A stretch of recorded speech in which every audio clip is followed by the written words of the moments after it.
You will hear a number of different recordings, and you will have to answer questions on what you hear. There will be time for you to read the instructions and questions, and you will have a chance to check your work. All the recordings will be played once only.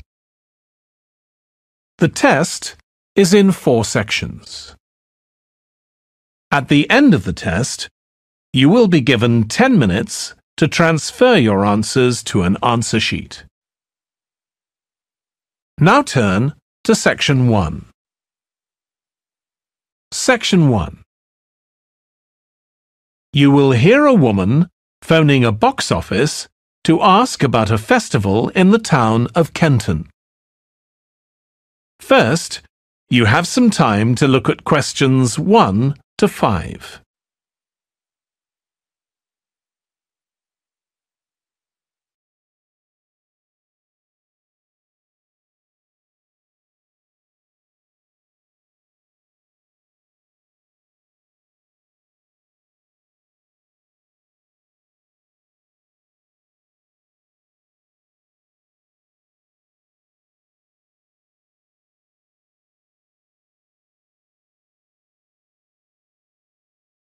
Now we shall begin.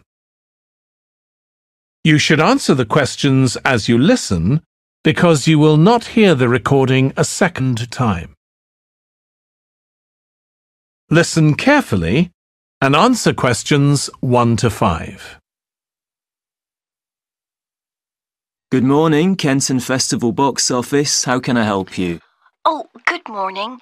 I'm coming to Kenton for a few days holiday next month, and a friend told me there's a festival. She gave me this number to find out about it. That's right. The festival begins on the 16th of May and goes on till the 19th. Oh, that's great. I'll be there from the 15th till the 19th. So, could you tell me the programme, please? Well, on the first day, there's the opening ceremony in the town centre.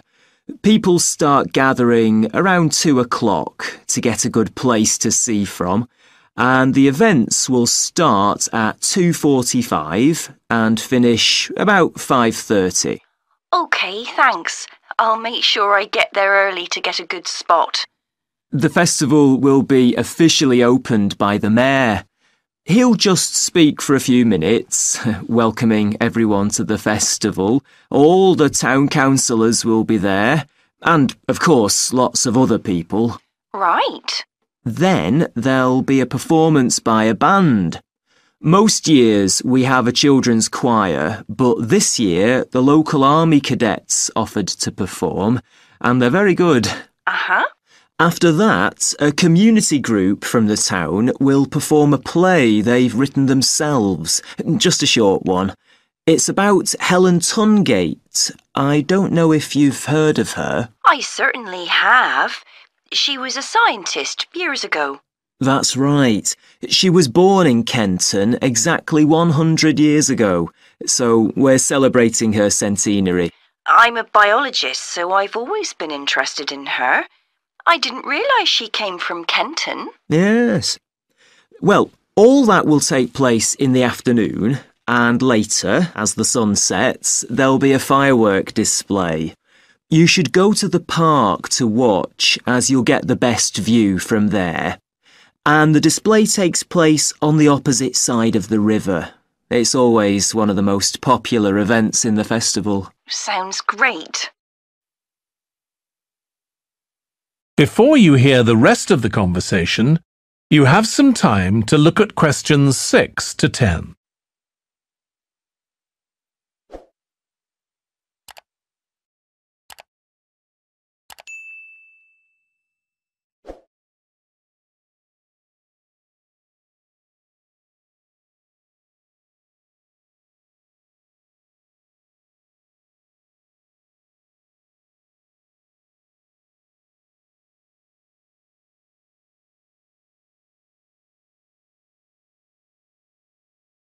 Now listen and answer questions 6 to 10. And what's happening on the other days? There are several events that go on the whole time. For example, the students of the art college have produced a number of videos, all connected with relationships between children and their grandparents. That sounds interesting. It makes a change from children and parents, doesn't it? Exactly. Because the art college is in use for classes throughout the festival, the videos are being shown in Handsworth House. How do you spell the name? Handsworth.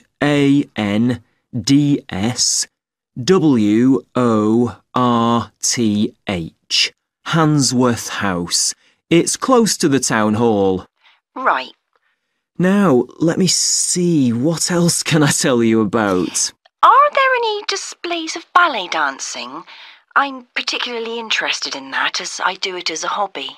There isn't any ballet, I'm afraid, but there'll be a demonstration of traditional dances from all round the country. Well, that'd be nice. Where's that being held? It's in the market in the town centre. The outdoor one, not the covered market.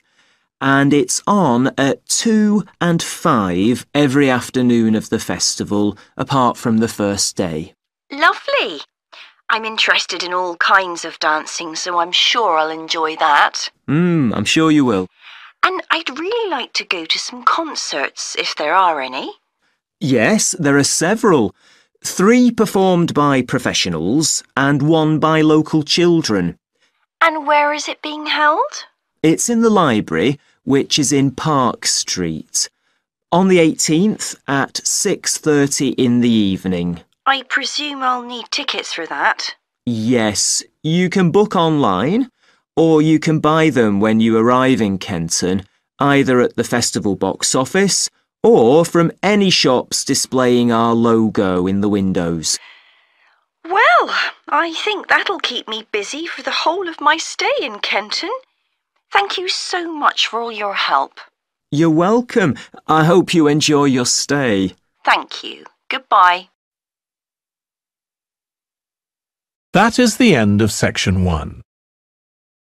You now have half a minute to check your answers.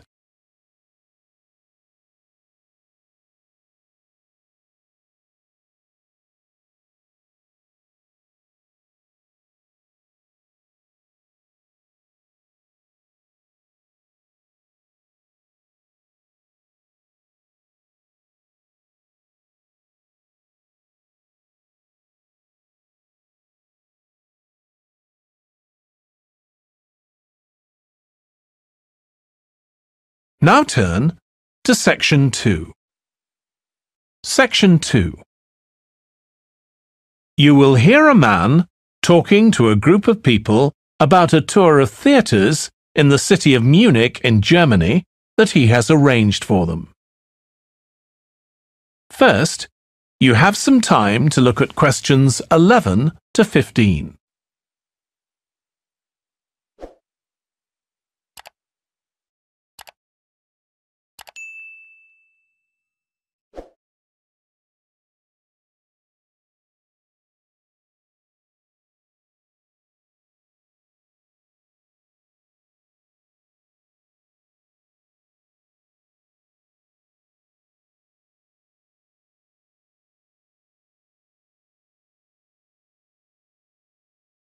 Now listen carefully and answer questions 11 to 15. Right. I've now almost succeeded in finalising plans for our tour, so I'll bring you up to date with what I know. As you know, we're flying first to Munich on Monday the 4th. The flight is at 11:30. So it's too early to have lunch at the airport. I suggest we meet there for coffee at 10, which should give us plenty of time for breakfast before we leave home. When we arrive in Munich, we'll be met at the airport by Klaus Bauer. Klaus works for a tour operator, and he'll look after us for the time we'll be in Germany. He's already liaised with the managers of the theatres we're going to visit, and he's also arranged for an officer of the National Theatre in Munich to show us round the theatre one afternoon during our stay. Now, last time we discussed this trip, I didn't have the precise cost for hotel rooms, but now I have.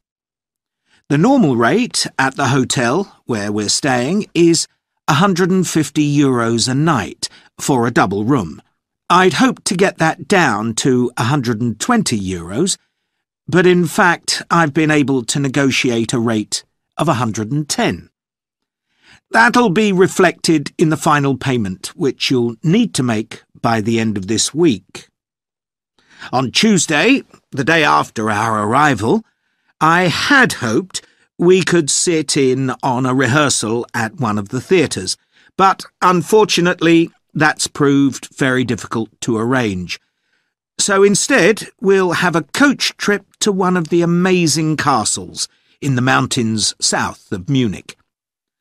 On Tuesday evening, we'll all have dinner together in a restaurant near our hotel.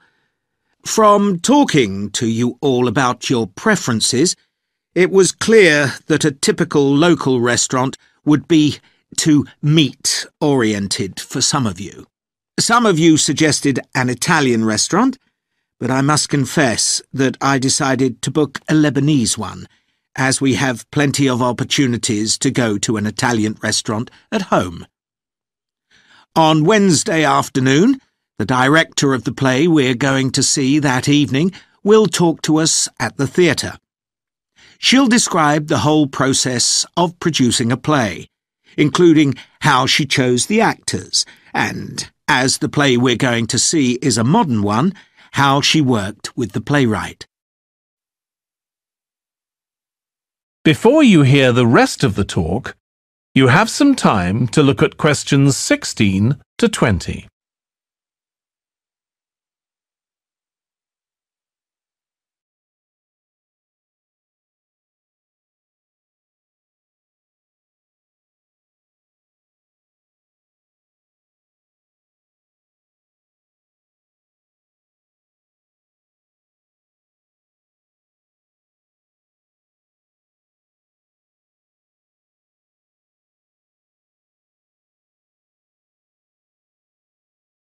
Now listen and answer questions 16 to 20.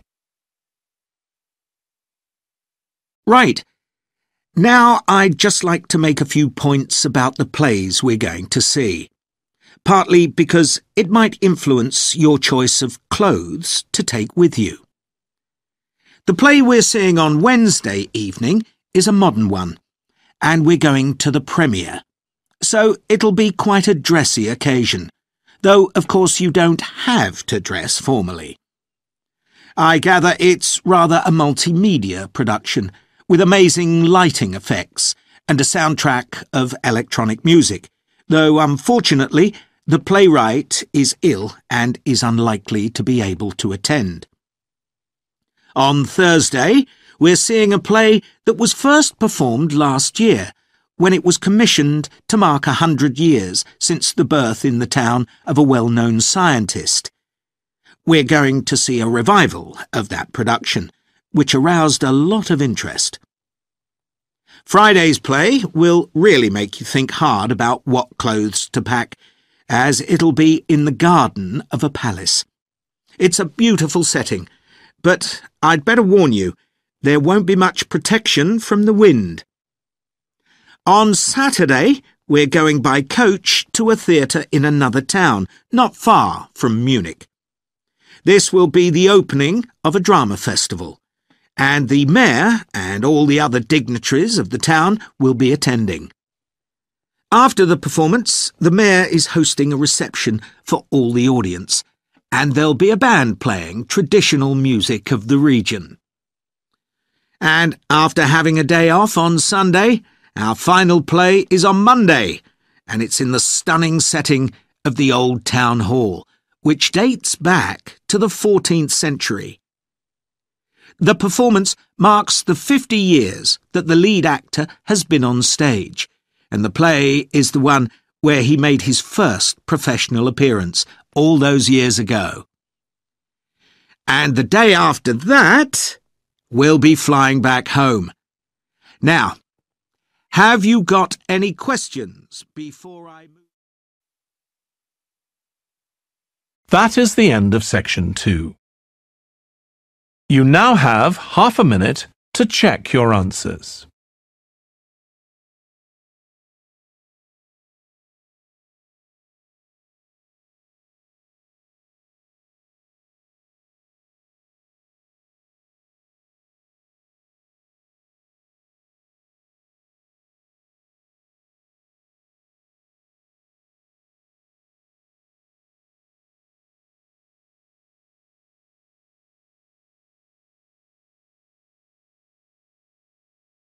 Now turn to section 3. Section 3. You will hear James, who is in the Scandinavian Studies department at his university, talking to his tutor, Beth. First, you have some time to look at questions 21 to 25.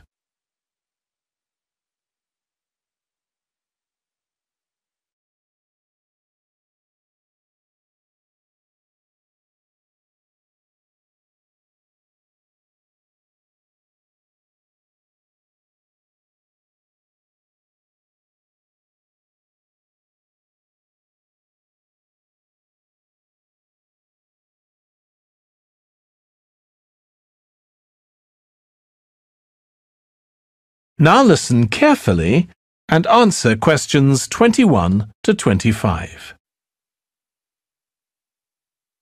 Oh, good morning. You must be James. I'm Beth Cartwright. Please call me Beth. Thank you. Now, as this is your first tutorial since you started on the Scandinavian Studies course, I'd like to find out something about you. Why did you decide to take this course? Well, my mother is Danish, and although we always lived in England, she used to talk about her home a lot, and that made me want to visit Denmark. We hardly ever did, though. My mother usually went on her own.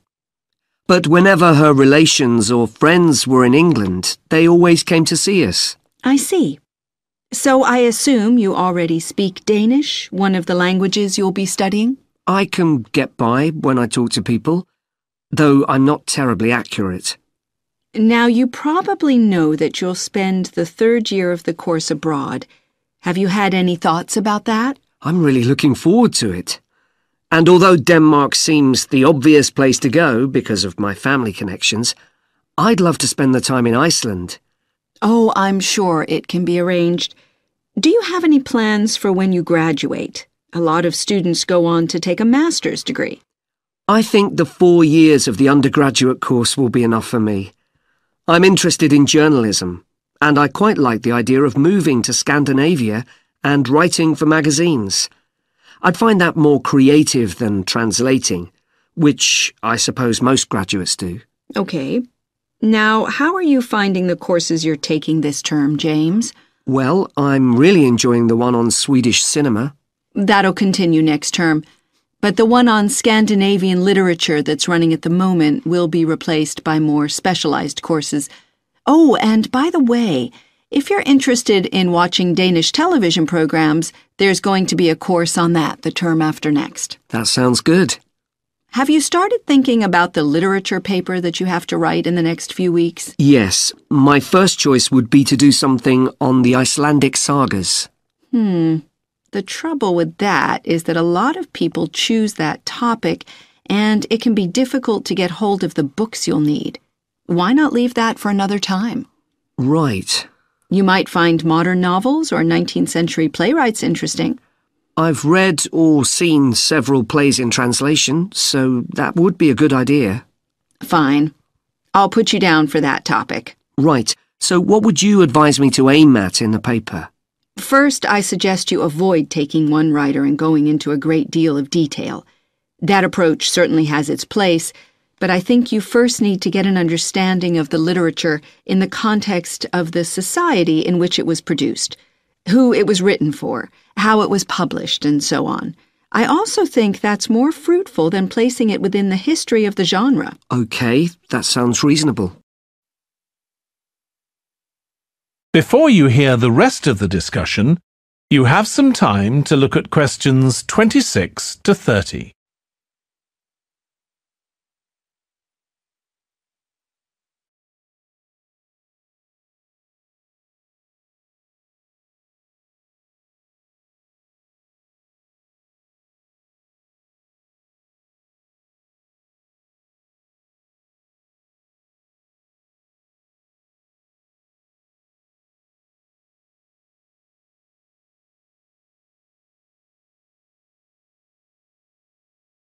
Now listen and answer questions 26 to 30.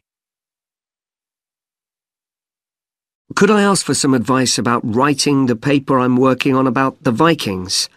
I have to do that this week, and I'm a bit stuck. Of course. Have you decided yet what to write about? No, I haven't. There's so much that seems interesting.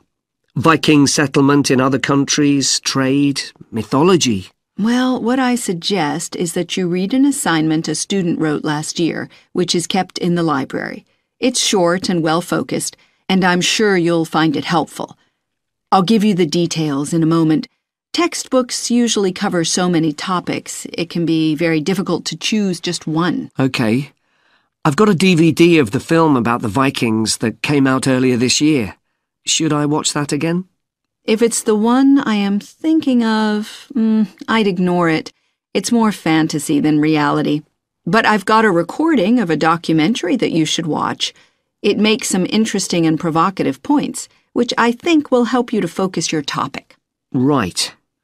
So then, should I work out an outline? Yes, just headings for different sections at this stage. And then you should start looking for suitable articles and books to draw on, and take notes which you organize according to those headings. I see. Then put short phrases and sentences as bullet points under each heading. Make sure that this skeleton makes sense and flows properly before writing up the paper in full. Okay. Thanks. That's very helpful. That is the end of section 3. You now have half a minute to check your answers.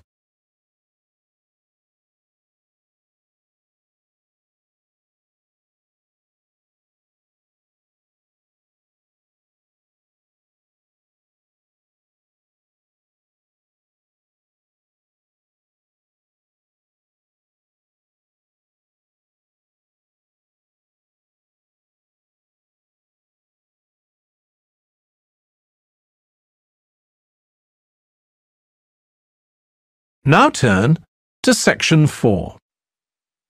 Section 4. You will hear part of a lecture about conflict at work, given by a business studies lecturer. First, you have some time to look at questions 31 to 40.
Now listen carefully and answer questions 31 to 40.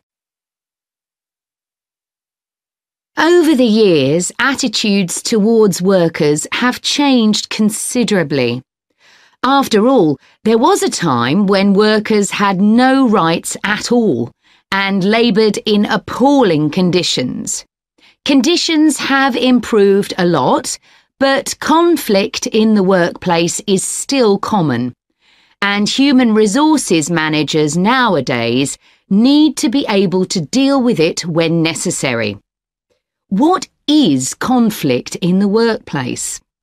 Definitions vary, but I'm taking it to refer to a whole range of behaviours that the victim finds unacceptable, from minor, harmless arguments to, at the opposite extreme, physical violence. Much of this is covered by the term bullying, by which I mean one or more people behaving abusively or aggressively against another who is in a weaker position. Although all behaviour like this is a form of conflict, not all conflict can be described in these terms. As with all human behaviour, there are numerous reasons for it, but often it's caused by someone who feels the need to show their superiority over someone else, in order to feel that they aren't at the lowest level in a hierarchy or a group of people. In some cases, one person simply dislikes the other, on the basis that the personality of one is in some way incompatible with that of the other person. A general habit of optimism in one person could make them intolerant of a colleague who's constantly pessimistic. Not that that justifies treating them badly, of course. Some conflicts arise when people are more interested in promoting themselves and their team than in the company as a whole. These conflicts are called structural and could come about, for example, when a sales team believe they are the only people in the business who do any useful work and look down on behind-the-scenes administrators. Conflict obviously affects the individuals concerned. The situation is likely to be very stressful for victims, resulting in their absence from work, possibly for months. For the company, if no effort is made to deal with conflict, it can spiral out of control and even lead to the breakdown of the business.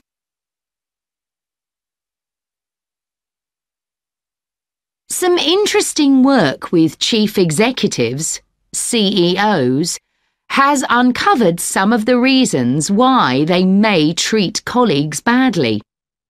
Many CEOs combine two opposing characteristics: confidence, that is, the belief that they're capable of great achievements, with a high level of anxiety, a fear of missing targets, whether set by themselves or by the directors of the company.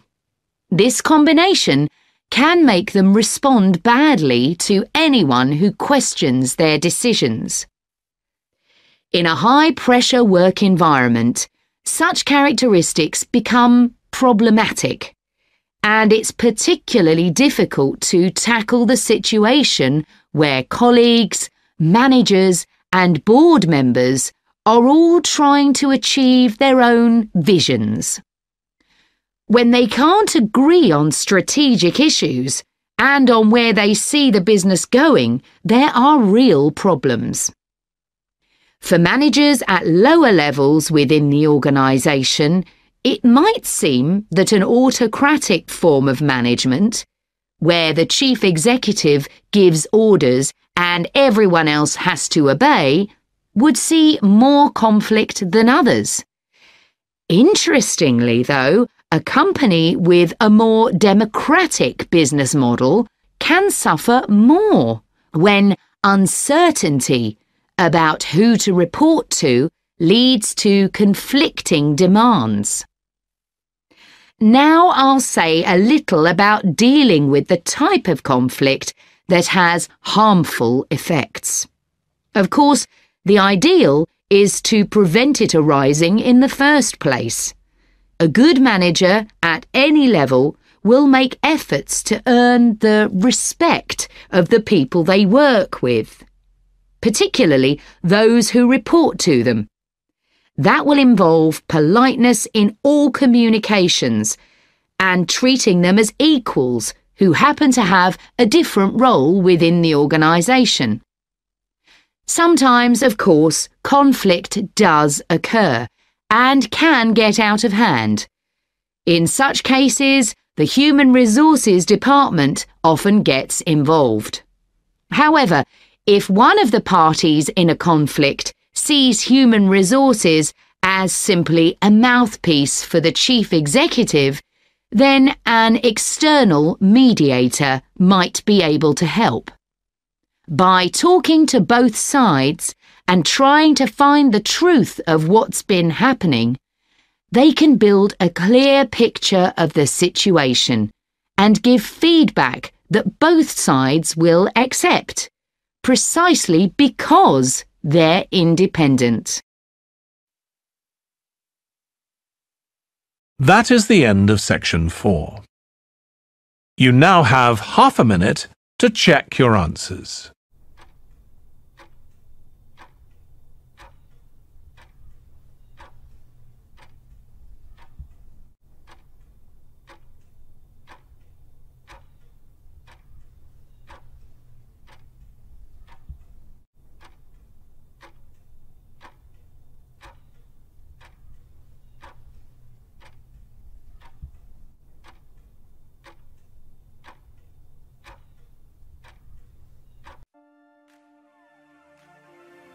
That is the end of the listening test. In the Ielts test, you would now have 10 minutes to transfer your answers to the answer sheet.